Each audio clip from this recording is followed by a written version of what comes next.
नाम है assistant professor Naresh Kohli और आप देख रहे हैं मेरा YouTube channel thermal engineering lecture series. दोस्तों हीट ट्रांसफर के यूनिट 5 के हीट एक्सचेंजर के एक लेक्चर की तरफ मैं गौर कराना चाहूँगा आप लोगों को, जो कि मुझसे गलती से स्किप हो गया था। टॉपिक इम्पोर्टेंट है और जीटीयू के अंदर 3 मार्क्स के लिए पूछा जा सकता है। अगर जीटीयू के नहीं हो रहा है ये सवाल तो कोई भी कॉम्पिटिटिव एग्जाम अगर आप लोग ले लो, जूनियर इंजीनियरिंग की प्रिपरेशन कर रहे हो एसएससी के लिए, या फिर यूपीएस में आप तैयारी कर रहे हो आईएएस के लिए, या फिर आप तैयारी कर रहे हो गेट की, तब आप लोगों को 1 मार्क्स में पूछा जा सकता है fouling factor. Falling factor, falling, सबसे पहले फॉलिंग का मतलब क्या होता है। फॉलिंग शब्द, फॉलिंग वर्ड आया है फेलियर से। फॉलिंग का मतलब होता है किसी भी चीज का फेल हो जाना, ठीक है। फॉलिंग फैक्टर हीट एक्सचेंजर के लिए किस तरह से काउंट किया जाता है, किस तरह से इंपॉर्टेंट है, वो मैं आज आप लोगों को दिखाने वाला हूँ।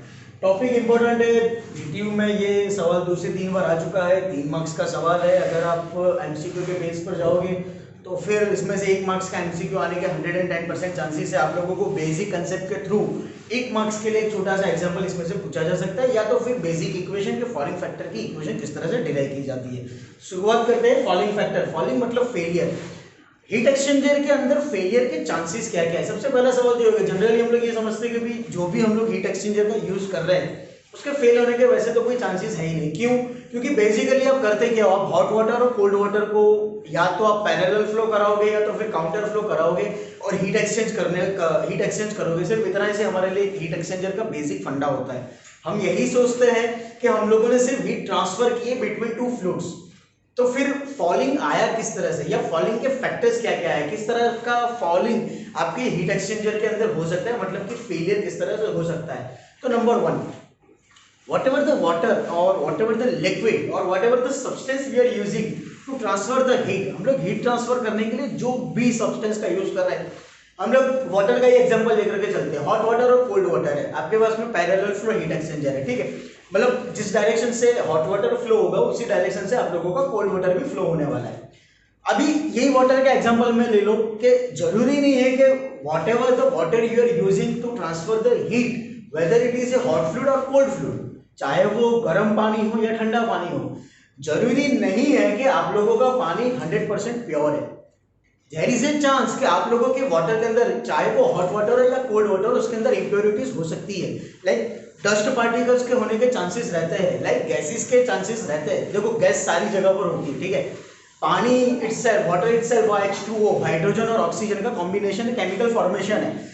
मतलब जब हीट ट्रांसफर की प्रोसेस होगी from higher temperature to lower temperature, during this process oxidation के चांसेस ज्यादा रहते हैं, जिसको हम लोग गुजराती के अंदर या गुजराती में बोलते हैं क्षार और हिंदी में नॉर्मल लैंग्वेज में बोलते हैं खार, ठीक है। इस तरह से आप लोगों की हीट एक्सचेंजर की जो इंटरनल ट्यूबिंग्स होती है वहां पर ये करोजन इरोजन इफेक्ट के आने के चांसेस रहते हैं, चाहे आप कोई भी मटेरियल का यूज कर लो। After some time there is a chance of corrosion and erosion effect of heat exchanger tubes. दूसरे चांसेस इम्प्योरिटीज की वजह से क्या हो सकता है, तो डस्ट जमा हो जाएगी, स्लज जमा हो जाएगा, तो अभी आप लोगों को ये हीट ट्रांसफर करने के लिए आप लोगों के लिए एक रेजिस्टिंग काम करेगा, ठीक है। तो फॉलिंग फैक्टर सबसे बड़ा पॉइंट होता है थर्मल रेजिस्टेंस। थर्मल रेजिस्टेंस का बेसिक मीनिंग आप लोगों को पता है। रेजिस्टेंस यानी अपोजिट, अवरोध, और थर्मल मतलब हीट ट्रांसफर करना। हीट एक्सचेंजर के अंदर हीट ट्रांसफर करने के लिए जो अपोजिट फोर्स लग रहा है, मतलब कि रेजिस्टिंग फोर्स लग रहा है, that force is a failure of your heat exchanger, that is the failure of your heat exchanger. अब ये फेलियर के चांसेस क्या थे, तो मैंने आप लोगों को बताया, तो डस्ट पार्टिकल लगेगा, स्केल फॉर्मेशन जनरेशन हो रहा है, आप लोगों की हीट एक्सचेंजर की ट्यूब्स के अंदर करोजन इरोजन इफेक्ट जनरेट हो रही है, एक्सेट्रा एक्सेट्रा एक्सेट्रा। तो ये सारे फैक्टर्स मतलब के falling factor. This falling factor is denoted by RF, capital R, suffix में small f, falling factor for heat exchanger। अभी falling factor किसके बेस पर डिपेंड करता है, किसके लिए, तो वो डिपेंड करता है, या जिसको बोला जाता है दूसरी भाषा में equivalent scale heat transfer coefficient. Equivalent scale heat transfer coefficient, and it is denoted, it is the definition is thickness and thermal conductivity. ध्यान रखना, thickness and thermal conductivity, thickness दोनों की दोनों इंपॉर्टेंट है। क्यों? क्योंकि थर्मल कंडक्टिविटी, जैसा material वैसी थर्मल कंडक्टिविटी। आयरन की थर्मल कंडक्टिविटी कम है, कॉपर की थर्मल कंडक्टिविटी ज्यादा है। Thickness and thermal conductivity of scale deposits, scale deposits मतलब आप लोगों की जो भी डस्ट पार्टिकल है, जो भी आप लोगों की इंप्योरिटीज है जो ट्यूब्स के ऊपर जमा होने वाले या ट्यूब की अंदर की सरफेस के ऊपर जमा होने वाली है, वो scale deposits are difficult to determine. उसको आप लोगों को फाइंड आउट करना थोड़ा बहुत डिफिकल्ट है। आप लोग हीट एक्सचेंजर इज एक one type of close body है, आप लोगों को बाहर से नहीं दिखने वाला है कि अंदर कितना स्केल डिपोजिशन जमा हो चुका है, ठीक है। Difficult to determine the scale on heat flows, the scale on heat flows मतलब while transferring the heat between the two fluids, दो फ्लूइड के बीच में हीट ट्रांसफर करने के दौरान जो अपोजिट फोर्स लग रहा है that is known as the equivalent scale heat transfer coefficient and it is denoted by small h suffix में small s hs, ठीक है। मतलब आप लोगों की हीट एक्सचेंजर की बॉडी के अंदर ट्यूब्स के ऊपर, ट्यूब्स के आउटर सरफेस पर या ट्यूब्स के इनर सरफेस के ऊपर जो भी स्केल डिपोजिशंस लग रहे हैं जिसकी वजह से हीट फ्लो के अंदर हम लोगों को अपोजिट फोर्स मिल रहा है, जिसको हम लोग बोलते हैं टेक्निकल भाषा में थर्मल रेजिस्टेंस। ये थर्मल रेजिस्टेंस की वैल्यू कितनी है वो आप लोग फाइंड आउट नहीं कर सकते हो, आप लोगों को ऐसे ही पता नहीं चलेगा। आफ्टर सम टाइम जब हीट कैपेसिटी कम हो जाएगी, मतलब कि जब आप लोगों के हीट एक्सचेंजर की इफेक्टिवनेस के अंदर रिडक्शन आएगा, तब आप लोगों को पता चलेगा कि भाई there is a scale deposition, या फिर आप लोगों के हीट एक्सचेंजर के अंदर फॉलिंग शुरू हो चुका है। That value is known as the equivalent scale heat transfer coefficient. इसी के बेस पर थर्मल रेजिस्टेंस हम लोग फाइंड आउट करते हैं कि thermal resistance due to scale formation for inside surface and for outer surface, मतलब आउटसाइड सरफेस के लिए क्या बनेगा। For inside surface if you talk about RSI thermal resistance के लिए है, I मतलब इनर सरफेस के लिए, ठीक है। Thermal resistance for inside surface is given bye 1/AI into HSI, 1/AI into HSI, A will be the area and HSI is the heat transfer coefficient for scale formation on inner surface। दूसरी भाषा में अगर बोला जाए ना in simple manner, this is nothing but your convective heat transfer coefficient. क्यों? क्योंकि यहां पर आप लोगों को हीट ट्रांसफर करने के लिए दो मोड मिल रहा है, एक तो लिक्विड का मोड होगा hot fluid and cold fluid, और दूसरा होगा आप लोगों की हीट एक्सचेंजर की ट्यूब्स जो कि होगी सॉलिड फॉर्म में। मतलब यहां पर हीट ट्रांसफर हो रहा है फ्रॉम सॉलिड टू लिक्विड या तो फिर liquid to solid. That's why over here we have considered as small h. HSI इसीलिए heat transfer coefficient for scale formation on inner surface. Just like that, scale formation for outer surface RSO, O मतलब outer surface के लिए is given by 1/AO into HSO. A मतलब area जो कि common है, AI inner surface का area, AO outer surface का area. यहाँ पर HSO बिल्कुल same, heat transfer coefficient for scale formation on outer surface। Outer surface के ऊपर कितना स्केल फॉर्मेशन हो रहा है उसकी value that is HSO।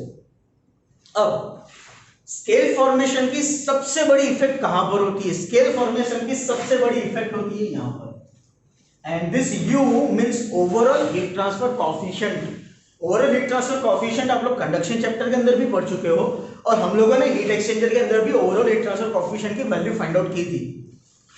Overall heat transfer coefficient ऐसी चीज है कि जिसके अंदर आप लोगों को फेलियर, आप लोगों का आउटपुट, इनपुट सब कुछ मेजर करना है। ओवरऑल हीट ट्रांसफर कोएफिशिएंट की वैल्यू भी हम लोग इसी तरह से डिफाइन करते थे कि थर्मल रेजिस्टेंस जो कि हमारे लिए वन टाइप ऑफ लॉस है, उस लॉस को आपको नेगेटिव कंसीडर करके चलना है, जो कि माइनस होता था आउटपुट में कितना मिलने वाला है। जैसे कि मैं बेस्ट एग्जांपल दूं, if you talk about the gas turbine, gas turbine की अगर आप बात करें तो गैस टरबाइन बेसिकली क्या होता है? गैस टरबाइन के अंदर हम लोग टरबाइन को घुमा करके इलेक्ट्रिसिटी प्रोड्यूस करते हैं, ये हमारा बेसिक फंड है पावर प्लांट के रिलेटेड। लेकिन होता क्या है गैस टरबाइन के अंदर कि सबसे पहले हम लोग एटमॉस्फेरिक एयर को कंप्रेसर के अंदर सक करते हैं, और कंप्रेसर के अंदर सक करके उसको हाई प्रेशराइज्ड कंप्रेस करते हैं, और वो कंप्रेस्ड एयर मतलब कि हाई प्रेशराइज्ड एयर हम लोग कंबशन चैम्बर में भेजते हैं, जहां पर फ्यूल का कंबशन होता है, और वहां पर फ्यूल के कंबशन की वजह से जो हॉट गैसेस जनरेट हो रही है वो आपके टरबाइन को रन करेगी and you will get the electricity. तो इलेक्ट्रिसिटी प्रोड्यूस कब हुई? जब कंप्रेसर के अंदर आप लोगों ने एटमॉस्फेरिक एयर को कंप्रेस किया तब, मतलब इनिशियल लेवल पर आप लोगों को एनर्जी देनी पड़ी थी। आप लोगों को इनपुट में एनर्जी देनी पड़ी है कंप्रेसर को चलाने के लिए, तब जाकर के आप लोगों को आउटपुट में एनर्जी मिल रही है। The same thing is over here, आप लोगों को आउटपुट में एनर्जी ट्रांसफर मिल रही है, लेकिन एनर्जी ट्रांसफर के ड्यूरेशन में there is some heat loss and that is the thermal resistance, और वही आप लोगों के ओवरऑल हीट ट्रांसफर कोएफिशिएंट के लिए नेगेटिव हो जाता है। ठीक है, तो हमारे लिए वैल्यू क्या बनेगी, UA is equal to 1 upon AHI plus 1 upon AIHSI plus 1 upon 2 pi KL into ln RO bye RI plus 1 upon AOHO plus 1 upon AOHSO। Formula पूरा ओवरऑल हीट ट्रांसफर कोएफिशिएंट का एक ही फर्क है,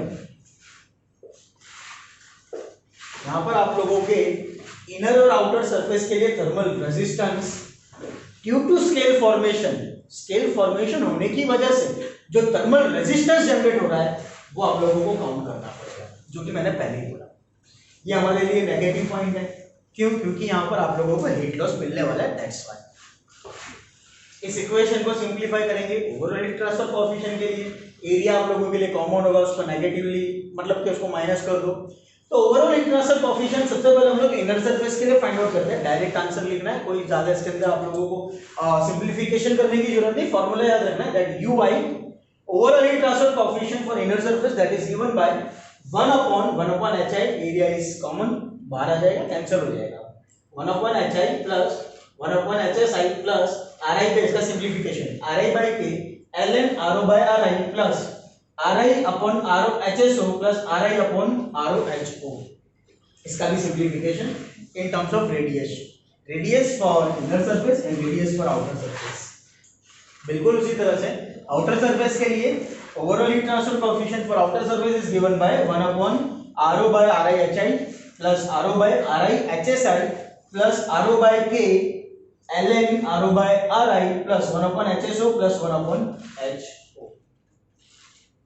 फॉलिंग फैक्टर, इसके base पर fouling factor किस तरह से डिनोटेट किया जाता है, या फॉलिंग फैक्टर क्या होता है? Fouling factor basically a reciprocal, it is the reciprocal of your equivalent scale heat transfer coefficient. Fouling factor basically हमारे equivalent scale heat transfer coefficient का रेसिप्रोकल फॉर्मेशन है, मतलब कि 1 अपॉन H S। अगर RF आप दोनों कंडीशन के लिए फाइंड आउट करो, मतलब अब जब आप लोगों की ट्यूब, आपकी हीट एक्सचेंजर की ट्यूब एकदम क्लीन है, मतलब कि इनिशियल कंडीशन है, और जब आप लोगों की ट्यूब एकदम गंदी है, कि जब आप लोगों को हीट ट्रांसफर बिल्कुल मिल नहीं रहा है, मेंटेनेंस 100% करना ही पड़ेगा, एट दैट टाइम उन दोनों फैक्टर को कहा जाता है U dirty minus U clean. मतलब overall heat transfer coefficient while your tubes are dirty, overall heat transfer coefficient while your tubes are clean, और उसका फॉर्मूला बनता है RF fouling factor is equal to 1 upon U dirty minus U 1 upon U clean. फिर से एक बार, U is the overall heat transfer coefficient, dirty मतलब है आप लोगों की फेलियर कंडीशन, क्लीन मतलब कि आप लोगों की इनिशियल कंडीशन। तो ये आप लोगों का फॉलिंग फैक्टर का थ्योरम था, ठीक है। आप लोगों को जीडीयू के अंदर 3 मार्क्स में ये सवाल पूछा जा सकता है। आई होप दोस्तों का आप लोगों को इसमें समझ में आया होगा। अगर कोई सवाल हो तो मुझसे जरूर पूछिएगा। Thank you so much. एक कुछ वैल्यूज है जो मैं आप लोगों को बताना भूल गया, I am sorry. Falling factor के लिए किस तरह से वैल्यूज आप लोगों को बन सकती है, जैसे कि फीड वाटर की बात की जाए। फीड वाटर ऐसा वाटर के जो बॉयलर के अंदर हम लोग एक्सटर्नल सोर्स से वापस भेजते हैं। जब बॉयलर के अंदर वाटर लेवल कम हो रहा है, एट दैट टाइम हम लोग वाटर लेवल को इंक्रीज करने के लिए टू प्रोड्यूस स्टीम कंटिन्यूअसली, उस समय आप लोगों के लिए क्या वैल्यू बनती है, तो मैं आप लोगों को वैल्यूज दिखाता हूँ। जैसे कि ये है treated boiler feed water above 325 kelvin.